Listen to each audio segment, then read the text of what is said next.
Most dealerships have three challenges that keep them from being able to be recognized, remembered, and the number one choice for buyers in their market. One major challenge is that they're reactive to other dealer strategies, and it often causes that dealership to be lost in a sea of sameness while their competitors continue to attract the customers that they really want. In our experience, to overcome this challenge, you need to have a complete understanding of your buyer and your market so that you can be the first to invest in new channels, new trends, and strategies. So what is really happening when a dealership is being reactive to a competitor? A dealer sees this competitor running a big event and scrambles to respond, playing defense in a game that really requires offense.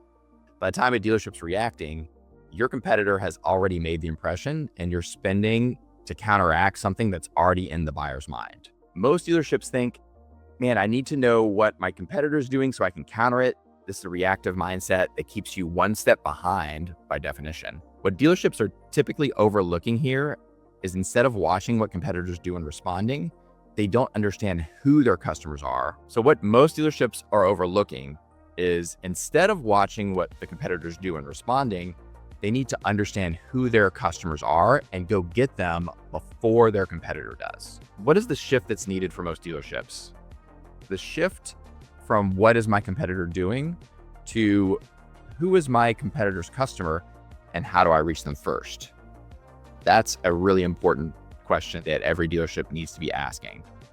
Proactive market intelligence replaces reactive creative scrambles. So why don't most dealers do this, right? Seems a simple solution.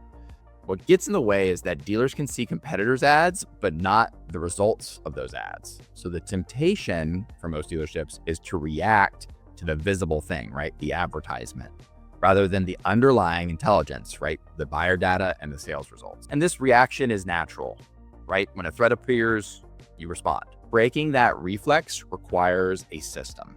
So the belief and habit that needs to change for most dealers is saying that being competitive means keeping up with what our competition is doing. What it actually means is that you need to understand your market better than they do, and then you begin to lead it. So what's a good starting point for most dealers trying to do this for the first time? I always recommend start by reviewing your pump in and pump out data. Find out what customers are leaving for your competitor, and then you need to ask, how do I reach these buyers first? What are they looking for? And why didn't they choose me? Then you can kind of, at that point, identify your top competitors by the potential customers they're taking now, and then shift the question from what ads are they running to what zip codes are those buyers living in, and am I advertising there? These lead to more questions that allow you to start being proactive versus reactive. When we see dealerships do this well, they stop becoming followers in their market and they start becoming leaders in the market. These dealerships set the competitive agenda instead of responding to someone else's. We also see a lot of less wasted spend on counterpunching and more focused investment on winning new buyers before a competitor gets to them. What these dealers start finding, or what these dealers start discovering, is that it is a lot less expensive to convert a customer to a sale if they are proactive with their advertising and not trying to convince them away or pull them away from a competitive dealership that they've already put in their consideration. So the big challenge if dealers don't fix this is that they will always be one step behind, always be spending reactively, always on defense. In a market that rewards whoever gets the buyer first, if you're always reactive and one step behind, you're always going to be behind your competition.